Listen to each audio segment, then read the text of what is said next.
Negócio é fazer de conta que não está vendo o risco que as pessoas estão correndo, não é isso mesmo? A empresa deve estabelecer e manter procedimentos para definir responsabilidade e autoridade para tratar e investigar os acidentes, os incidentes e as não conformidades. Deverá também adotar medidas para reduzir quaisquer consequências oriundas de acidentes, incidentes ou não conformidades. Iniciar e concluir ações corretivas e preventivas. E por último, confirmar a eficácia das ações corretivas e preventivas adotadas.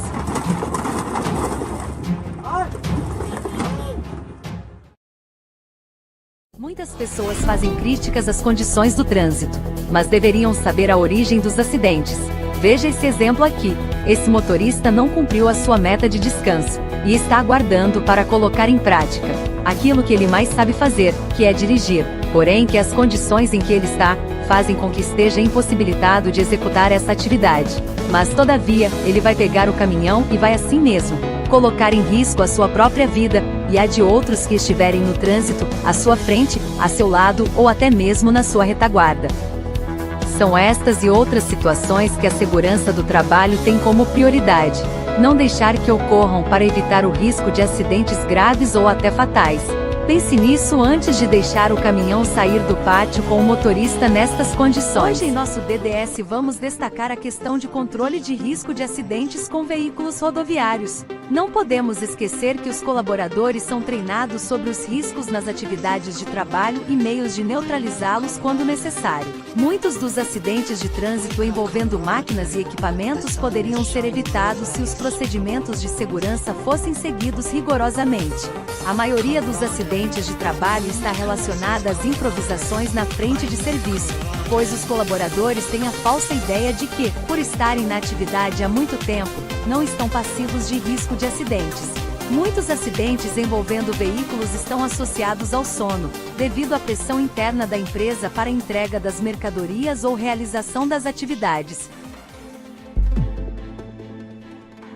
Você sabia que a empresa deve analisar os acidentes e as doenças relacionadas ao trabalho? A análise de acidentes e doenças relacionadas ao trabalho é uma atividade importante para a organização identificar as causas dos eventos e adotar medidas de prevenção. Por exemplo, se os colaboradores estão sempre te pedindo um band-aid, provavelmente é porque estão sofrendo pequenos cortes e se não forem identificados e tratados vão se transformar em lesões graves. É preciso investigar e documentar as informações sobre o ocorrido, com o objetivo de avaliar as condições do ambiente de trabalho e as práticas de segurança. A partir da análise, é possível estabelecer ações preventivas para evitar a repetição do evento e garantir a saúde e segurança dos trabalhadores. Fazer de conta que não está ocorrendo, não só vai aumentar a incidência do acidente, fazendo com que não tenha controle ficando vulnerável à condição de acidente de trabalho.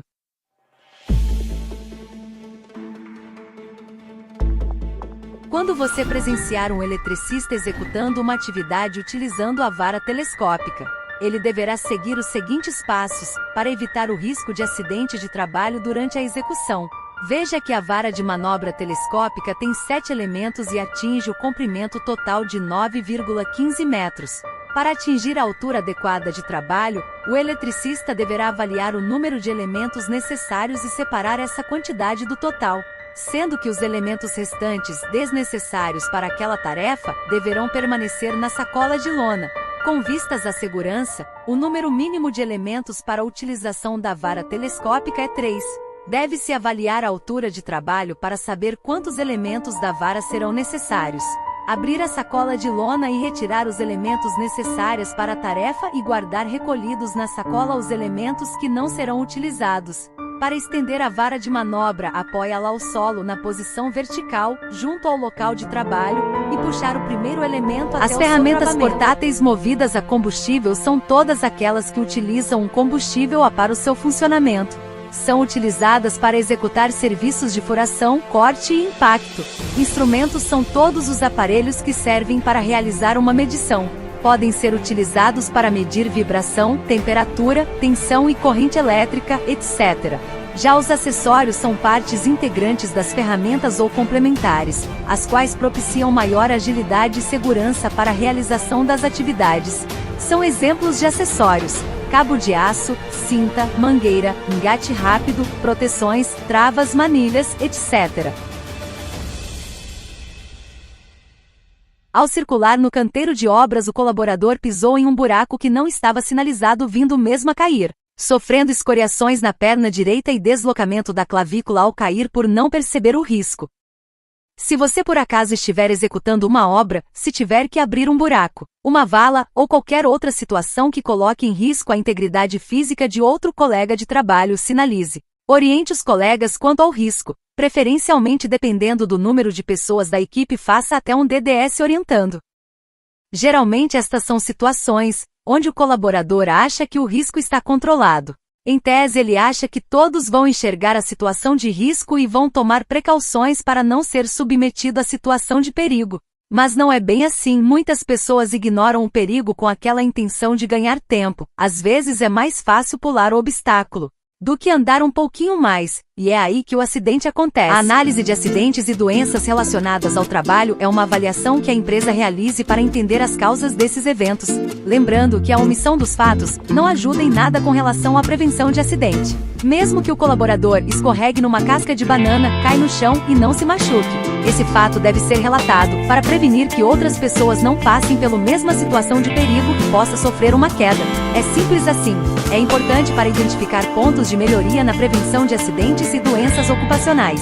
A análise pode ser feita tanto em casos de acidentes com afastamento, quanto em casos de adoecimento relacionado ao trabalho.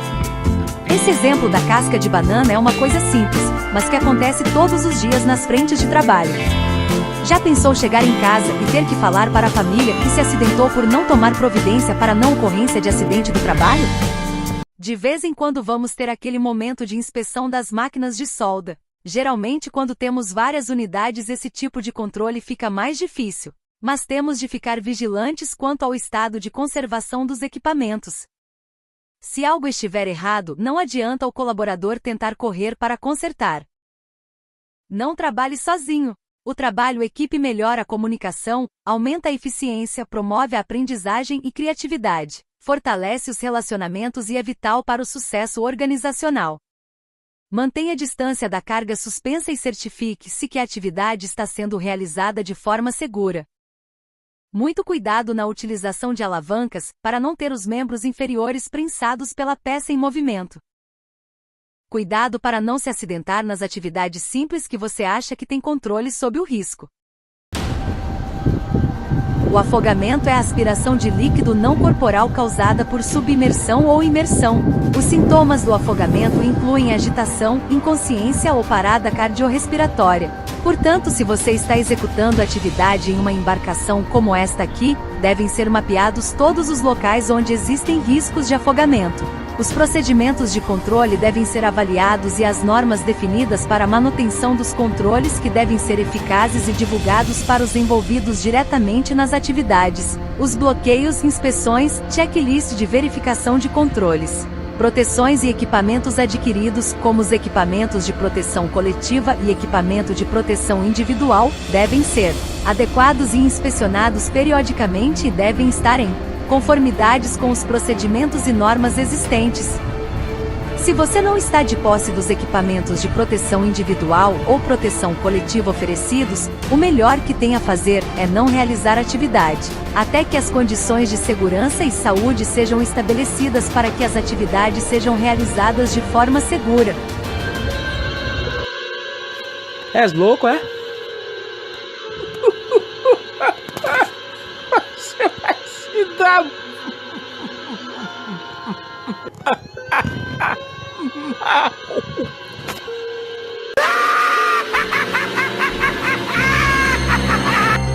Durante atividades de transbordo sobre a água, todas as pessoas transbordadas devem utilizar coletes salva-vidas. Essa medida é essencial para garantir a segurança e proteção dos indivíduos em caso de queda na água ou situações de emergência. Os coletes salva-vidas são projetados especificamente para oferecer flutuabilidade e apoio adequados, auxiliando na manutenção da segurança e prevenção de afogamentos. Teremos situações onde os colaboradores vão insistir que são bons nadadores, que conhecem bem o local, mas sem o colete salva-vidas não tem atividades. Caso não disponha dos equipamentos de segurança, peça ajuda de pessoas qualificadas para a realização da travessia. Jamais queira dar uma de herói colocando em risco sua vida, principalmente se você não sabe nadar.